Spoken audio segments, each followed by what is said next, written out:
Hello and welcome to Focus on CR, an in-depth look at the faculty, students, and staff of College of the Redwoods.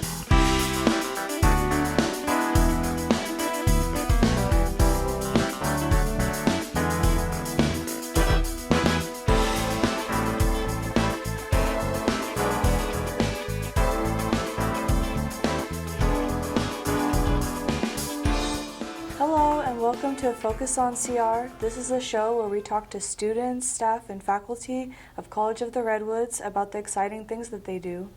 My name is Ruby Gustafson, and I'll be your host. Today, we're speaking with Morrow, a tenured professor of biology at College of the Redwoods, and we're so happy to have you here today. Thanks for inviting me. Yeah, of course. So, I would just love to talk a little bit about the biology department at College of the Redwoods and kind of beyond student education. What is the role of the department, or does that sort of encompass what its role is? Most of what we do and what we think about and what we talk about and what we try to build things for is for student education. There's not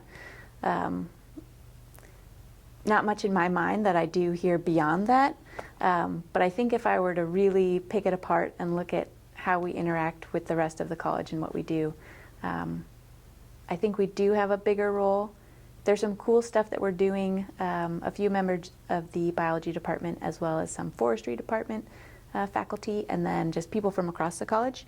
We've started something called the Outdoor Campus Collaborative, where our school right now is in the process of completely redoing the campus, right? Because in 2014, they got a grant to redo some of the buildings, and then we found out that they were on earthquake faults, and the way that they were built, we couldn't really redo them to be safe.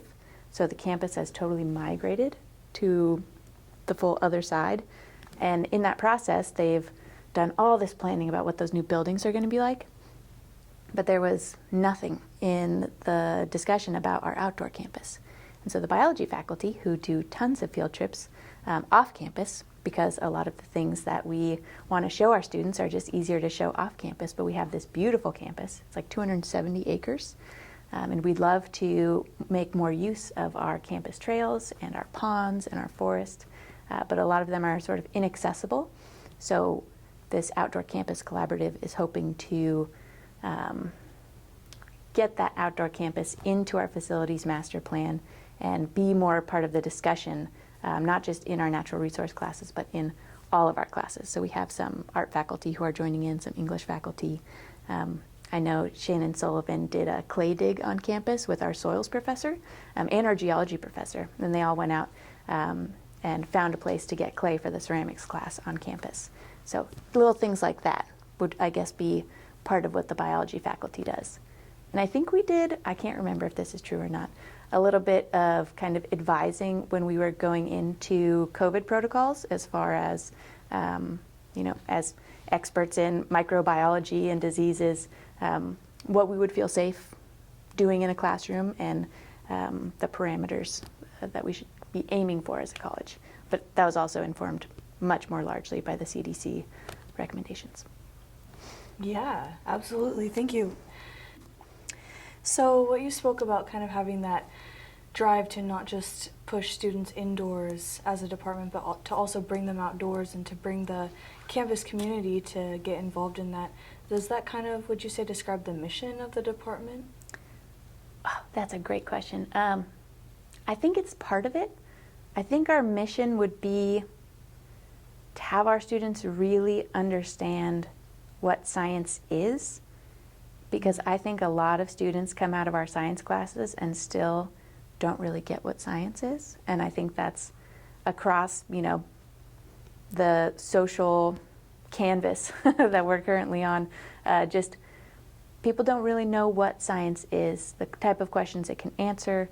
There's a lot of uncertainty in science that people think of as, unscientific if you're unsure. And so I think the goal is to have people really understand what science is and how it's done. And going outside is a big part of thinking about how everything's connected, seeing those moving parts, asking questions, trying to kind of infer from environmental conditions or whatever you might be looking at out there, what that says about your question, and data collection outside. So it just, I think, feels more real because it is real. And that maybe helps the science be real too, I guess. Yeah, that makes sense. It's like proof in front of your eyes. Yeah, and that it's going to be different every place you go. And I think that helps too, that like this thing that we saw was true in this environment. If we now go over to the dunes, we're going to see similar principles, but the way that they play out is going to be different. And so understanding that, parameters that we find in one study don't necessarily apply equally to every other situation, and understanding that our conclusions that we draw in science are often narrow, and we can't just apply them. They have to be adjusted depending on what the parameters are, I guess. Not to say that you just like mess science around for whatever situation that you're in, but that like conclusions that we draw, often they get extrapolated out to something that they don't actually apply to. So I think it helps with that aspect of science, of just being able to understand that there's these base principles that you can apply to answer a question, but whatever those kind of starting conditions are, your answer is going to be really different. Wonderful, yes. So I kind of want to expand on that just briefly about, you were talking how you define science and helping students to understand real science. Is there a way that our listeners, that you could share with them briefly how you, as a professional, define science in all of its complexities, if that's even possible? I could try. I have all these definitions of science that I give to my students, but can I remember any of them? Science is a process, so there are steps that you take, and those steps have some sort of accountability to them. They're not necessarily all in the same order every time. It's not just that linear method, but it's a process, and that process is an attempt to understand the natural world. So we have an ordered system that we use and document to try to understand content about the natural world. So we can't answer questions about theology, but we can, anything that we can observe, we can try to answer questions about. Yeah, that's great. Thank you. So how many professors roughly would you say are in the biology department, if you know, and what kind of subjects are being covered there? We're pretty small. So right now it's myself, and I do environmental science, botany, mushroom ID, and sometimes I teach general biology. There's Karen Rice. She is our zoology professor. So she teaches zoology. She often teaches a marine mammals class, which is pretty fun. She teaches the natural history of California class, which is not a history class. It's just like understanding everything about the natural world around you, basically. There's plant ID in there, there's geology in there. It's a really cool class. You can actually get a California naturalist certification at the end of the class. What else does Karen teach? She also teaches anatomy. She teaches a lot of stuff, but more on the animal side.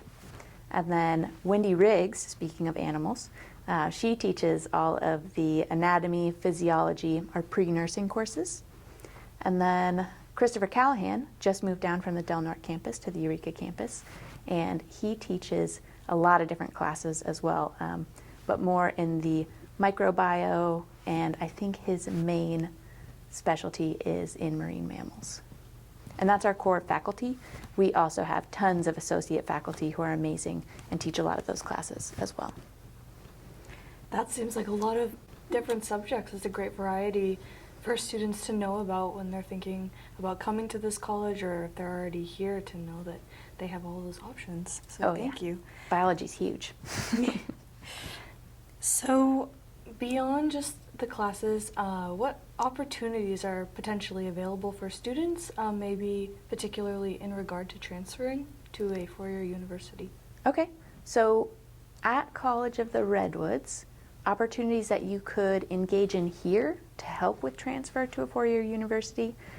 There are some really cool opportunities with Wendy and Karen. Wendy does, and Karen also does these classes. They are proctoring classes for anatomy. So if you are really into the anatomy, working with the human bodies. They have these sort of extra courses where you can get more in depth with that, learn to, or not proctoring, it's prosecting. That's what it is. Proctoring is when you like have somebody watch you take an exam. So there's prosecting courses where you can be the person who helps prepare the cadavers for the anatomy courses, and that gets you a lot of one-on-one, really in-depth experience with either Wendy or Karen. So those are really cool. My sister did those when she went here. There's also courses where you can do sort of an independent study working with our Natural History Museum. So Karen runs the Natural History Museum, which is sort of tucked away in the biology quad. Students can get there by going through one of the biology rooms, but they need somebody to let them in. And then once you get in there, there's just a wealth of collections in there. And students have been building those collections for a while and then cataloging those collections. So you can do some independent study, learning to curate museum-type specimens, do data cataloging, a lot of things that would be really helpful to you if you were going to go into research later on in grad school or in your undergrad. So I think those things can help with transfer. We also offer the suite of biology majors courses, so those are the courses that you take if you were going to transfer in a STEM major.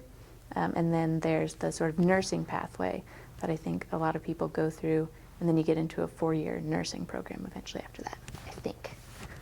But many opportunities. We're also with the OCC, our Outdoor Campus Collaborative. We are working on more independent student projects to do actual research on campus. So we're mapping the vegetation around the ponds. We are doing transects. We are doing bird surveys. We're getting all of this data about the ponds that the students are collecting throughout the semester in our classes. And then that's going to go eventually into some sort of database that students can access and do research projects on, which would also hopefully facilitate that transfer into doing some independent research in your undergrad and coming up with a grad project if you wanted to continue on. Yeah, that sounds like a kind of a plethora of potential hands-on experience for students to engage in. That's wonderful. Yeah. When I was reading on the website of CR in your cover, you spoke about how strange beauty and interconnectedness really was something that made you, I guess, fall in love with biology as a subject. I'd love to hear more about that, and if you could kind of give me maybe a summary of your academic journey and what has led you here to now. I just want to highlight that you've recently received tenure. Yeah. Yeah. So, okay. I did my undergrad at the University of Washington originally. I really wanted to study the human brain. I was really interested in brains. I don't know why. From right now, I can't even imagine that was my main area of interest because I do not understand people at all, really. But that's what I wanted to study, and I didn't get into the neuroscience program there, and then I was like, I'm going to be an art major. And then they wouldn't let me double major, so then I was like, you know what, college is not for me. I don't like being told what to do. So I dropped out and then became a baker for a while, and that was really fun because a lot of baking is like very scientific. You have to kind of trial and error, craft your recipes, improve on them every time, so you're just running experiments. And then I learned to make candy, and so that was a lot of like science, chemistry, and bright colors. And that's another thing I really like about science is just I study a lot of organisms that are really brightly colored, like mushrooms. And so that is just wonderful to me. So I was doing that for a while, didn't want to be inside anymore, got an outside job, and then eventually that led me to wanting to study forest diseases. And that led me to HSU, formerly HSU, because they have a forest pathology class. And there's almost nowhere in the United States that has a forest pathology class or program. It's basically like Oregon State University, SUNY ESF in New York, and then this one class at Humboldt State. There might be more now, but I was so intrigued, and my sister lived here. So I was like, well, I'm moving to Humboldt. I'm going to take this class. But it was in the botany department, so I became a botany major, took a botany class, totally fell in love. Because it's just amazing how connected everything is. So plants have these organelles called chloroplasts, and that's how they get food. But they got those by their ancestor just engulfing a bacterium that then ended up living inside of it and making food. And then that eventually became an organelle. So plants got their whole method for eating and their whole plantness from this weird accident that happened. And you know, we have these mitochondria that are also from another one of those weird accidents that happened. Same type of engulfing event. Theoretically, we don't really know what happened. So that just blew my mind.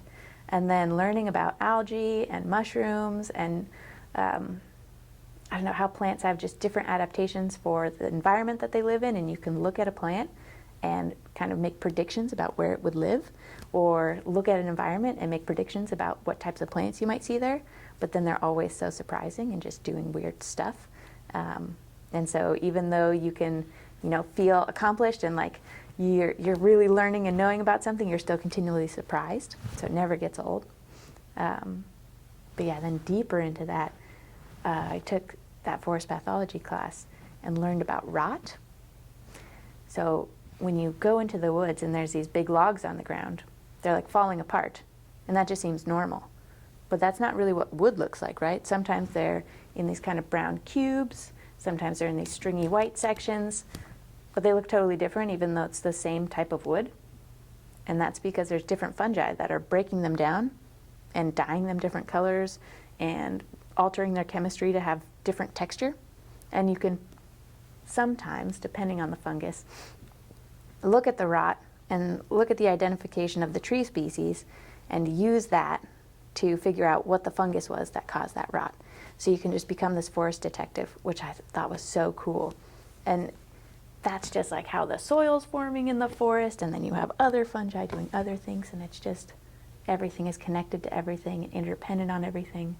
And I loved that the more I learned about natural ecosystems, the less it seemed like it was about competition, and the more it seemed like it was about cooperation and these like everything is sort of working with everything and reliant on everything else, and no organism really exists as an individual. So I'm teaching a class about that now called Symbiosis. It's been offered one time, but if more people sign up for it, it'll get offered more. So it's all about the lack of individuality in an organism. That is absolutely fascinating. Thank you for sharing. You're making me want to... I feel like I'm just talking a lot. No, you're making me want to go take your classes right now. It sounds incredibly intriguing, and yeah, thank you. That's a wonderful journey. And then I had just also found out that you and a colleague have recently held a webinar series called Forest Mushrooms of the Pacific Coast. Mm-hmm. And I would love if you could just talk a little bit about that and share with listeners what it is and where they could maybe find it. Sure.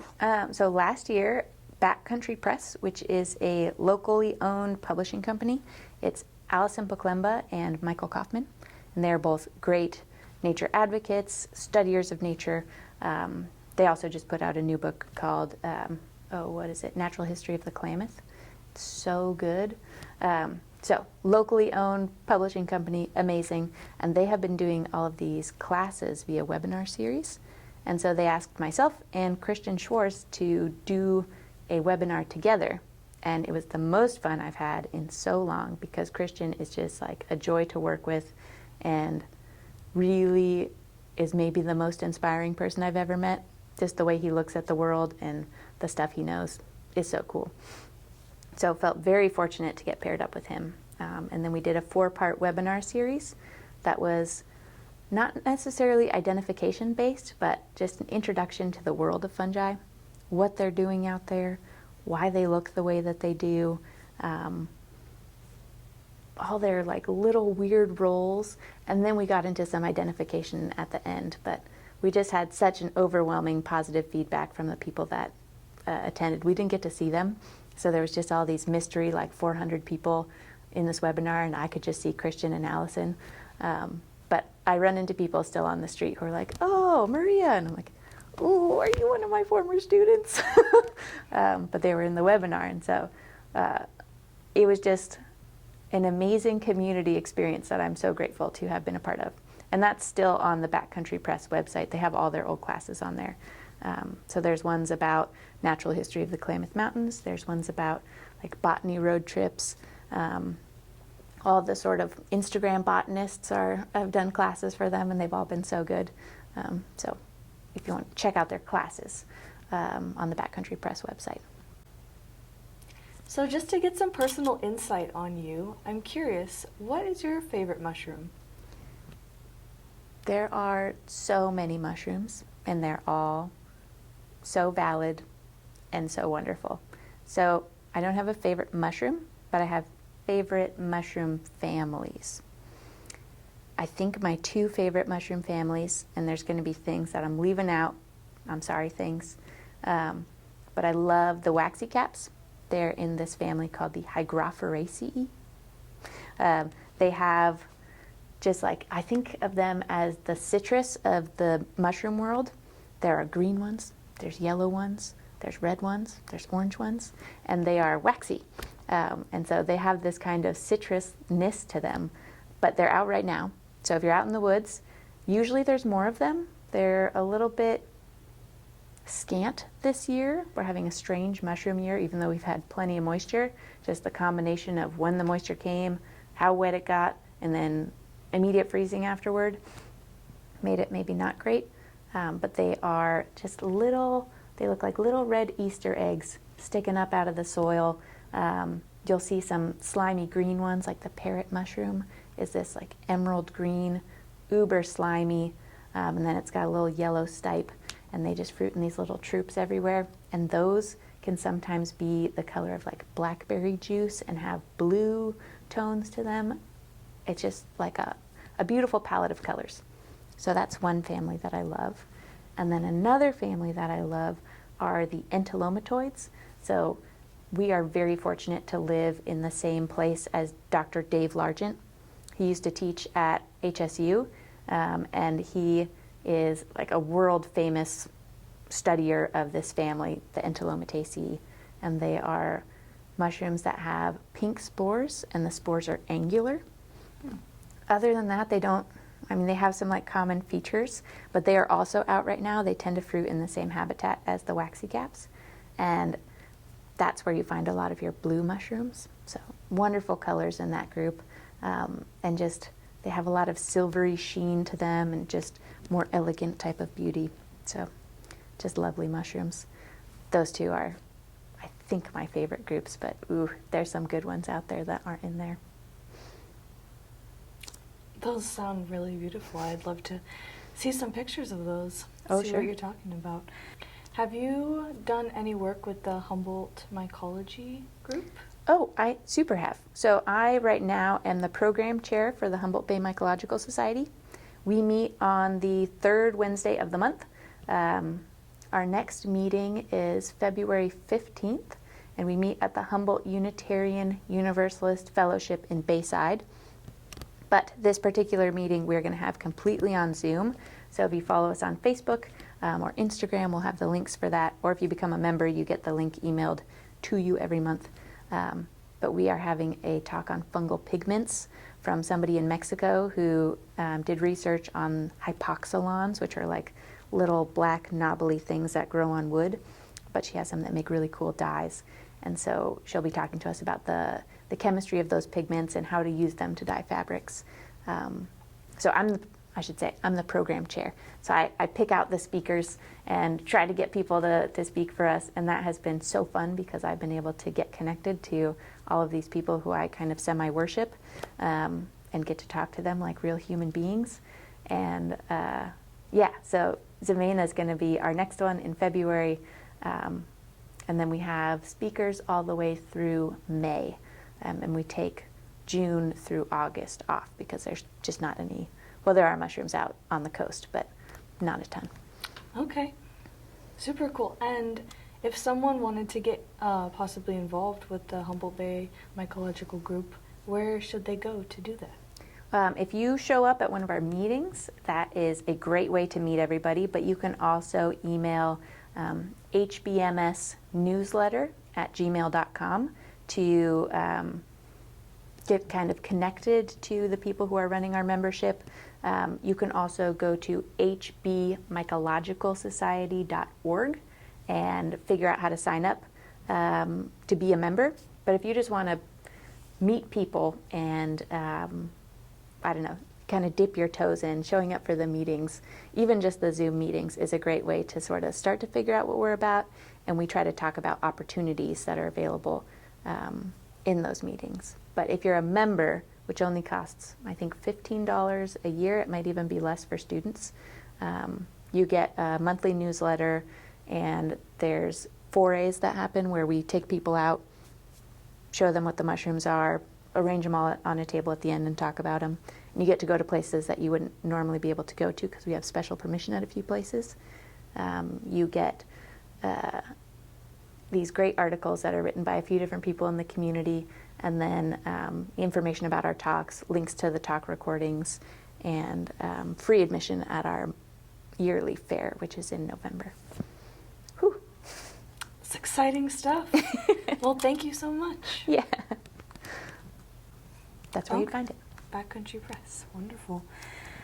And then just lastly, is there anything that you want viewers to know about the work that you do here? Any events or projects that you or the department has going on? Yeah. So I think for me personally, please sign up for my symbiosis class, Biology 11. Someday it'll make it on the schedule. I think it's going to go on to next year's schedule, and if people sign up for it, then it will continue to be offered. It's a discussion-based class. We watch videos, listen to podcasts. We read the book Entangled Life by Merlin Sheldrake, which is really good. And then we just talk about these crazy big ideas of symbiotic interactions and how you can't really have any one individual being an individual because we're also reliant on other species.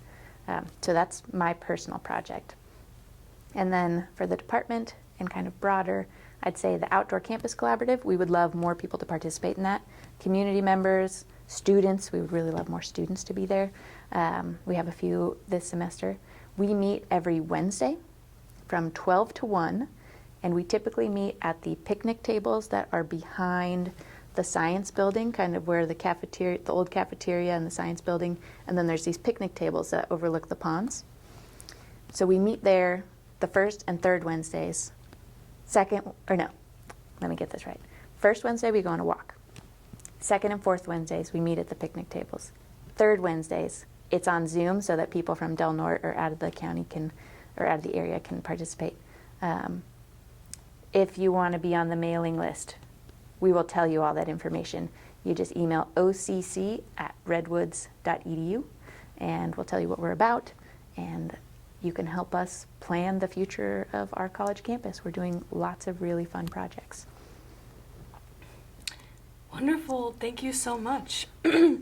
That's all that we have time for today. I'd like to thank my guest, Maria Morrow, for being here.